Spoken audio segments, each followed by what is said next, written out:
का? आवाज येतो का? सगळ्या लोकांनी जरा ऐकून घ्यावा. आता माईक चालू नसेल तरी म्हणजे आवाज बुलंद आहे, मागेपर्यंत आवाज येतो का? चलो ठीक आहे. सगळ्या लोकांनी अगर शांत बसले तर नक्की तुम्ही ऐकू शकतो.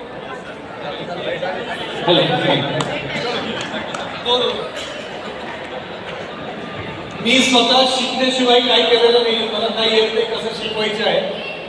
तुम्हाला नेमकी काय बोलणार मलाही माहित नाही. ठीक आहे.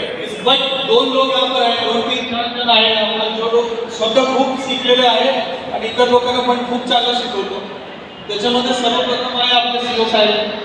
आपल्या सगळ्यांमध्ये सर्वात जास्त शिक्षक असेल तर आपले सीओ साहेब आहे. आणि मी साहेबांना हे म्हणत होतो की आपली गणित म्हणजे भाषापेक्षा चांगली झालेली आहे असंच्या रिपोर्टमध्ये.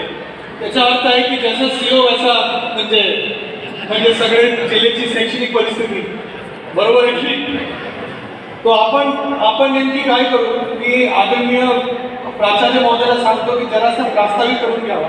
त्याच्यानंतर आपण नाही पाहिले का जिल्हा परिषद शाळांमध्ये शेकडो उदाहरण की हे शिक्षक चांगले आले त्याला बघून हजारो विद्यार्थी मागे आले. नाही पाहिलं का आपण?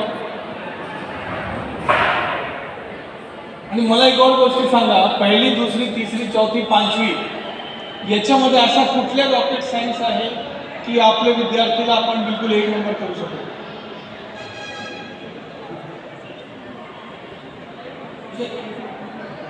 आपण काय बोलणार? 1 मिनिट नाही. अगदी लोकांमध्ये एक गोष्टी सांगतो. तुम्ही अगर फेसबुक पाहिला ना त्याच्यामध्ये एक क्लिक असतो 3 सेकंड व्ह्यूज म्हणजे 3 सेकंडपेक्षा जास्त किती टक्के लोकांनी पाहिलाय. या जगमध्ये लोकांना तुम्ही जो लेक्चर तुम्ही याला ठरवला की 45 मिनिटच्या कार्यशाळा करणार आहे, कोणाच्या मनात एवढी इच्छा नाही आहे.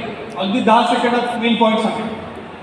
जिल्हाधिकारी महोदय आणि शांत असले तरी आपलं काम नीतिनियमाने प्रामाणिकपणे आपल्या सर्वांना मार्गदर्शन करणारे माननीय अंकित साहेब, मंचावर उपस्थित आमचे सर्व सहकारी, शिक्षणाधिकारी प्राथमिक, माध्यमिक आणि जिल्हाभरामधून आलेले या ठिकाणी शिक्षक प्रशिक्षक, तालुक्यासाठीचे शिक्षक प्रशिक्षक बंधू आणि भगिनी, गेल्या 1 तारखेपासून आपण या ठिकाणी 5 दिवसाचं TOT प्रशिक्षण वर्ग घेत आहात.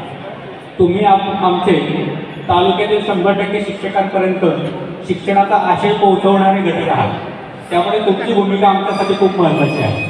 आणि हाच धागा घेऊन आम्ही परवाच्या दिवशी माननीय मंत्री महोदयांच्या उपस्थितीमध्ये नाशिक विभागाचा जो आढावा झाला त्या आढाव्यामध्ये 100 दिवसाच्या कृती कार्यक्रमांतर्गत आम्ही जिल्ह्यामध्ये काय करत आहोत किंवा काय करणार आहोत या संदर्भात थोडक्यात शेड्यूल माहिती आम्ही तिथे सादर केली. त्याचाच एक भाग म्हणून आम्ही सांगताना साहेबांनी सांगितलं होतं की येत्या 3 तारखेपासून आजपासूनच जिल्हा स्तरावर TOT प्रशिक्षण सुरू होत आहे.